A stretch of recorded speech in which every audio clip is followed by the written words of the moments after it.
Good morning बच्चों।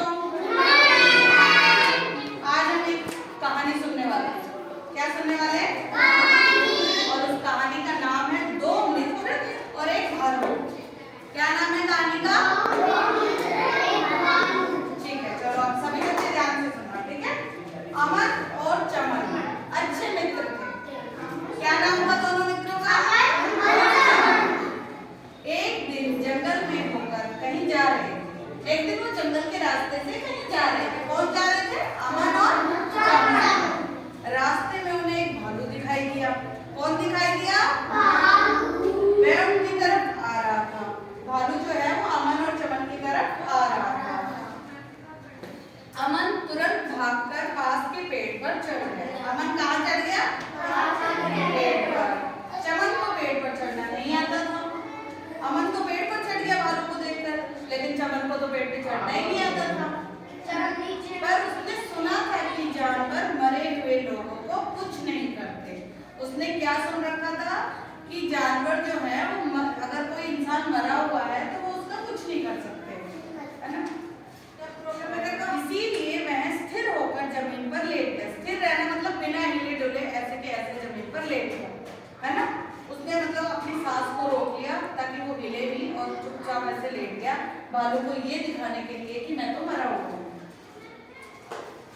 उसने अपनी आंखें भी मूंद ली मतलब बंद कर ली। उसने अपनी आंखें भी बंद कर ली और सांस भी रोक ली, ठीक है। अपनी सांस भी ऐसे बंद सांस ले रहे, उसने अपनी सांस को भी रोक लिया और आंखें भी बंद कर ली। भालू चमन के पास आया, उसने चेहरे को सूंघा। भालू उसके पास आया और उसने ऐसे सूंघ के देखा उसके चेहरे को।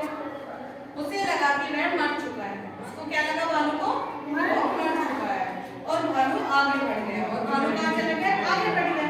जब भालू कुछ दूर चला तो अमन पेड़ से उतरा। जब भालू थोड़ी दूर चला गया तो जो मित्र पेड़ पे चढ़ा हुआ था ना अमन, वो वापस नीचे उतरा।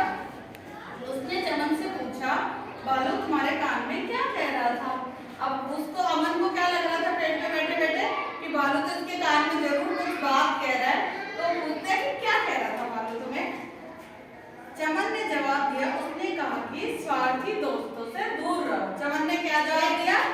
स्वार्थी दोस्तों से दूर रहो। स्वार्थी मतलब मतलबी लोग जो केवल अपने मतलब के लिए हमारे साथ रहते हैं और जब उनका मतलब पूरा हो जाता है या हम किसी मुसीबत में होते हैं तो वो हमें छोड़कर भाग जाते हैं, है ना। तो इससे हमें क्या शिक्षा मिलती है? हमें स्वार्थी लोगों से दूर रहना चाहिए, ठीक है। जैसे कि दो दोस्त हो तुम लोग, ठीक है, और अभी दोनों शैतानी कर रहे हो, लेकिन जैसे मैम आई और एक भाग गया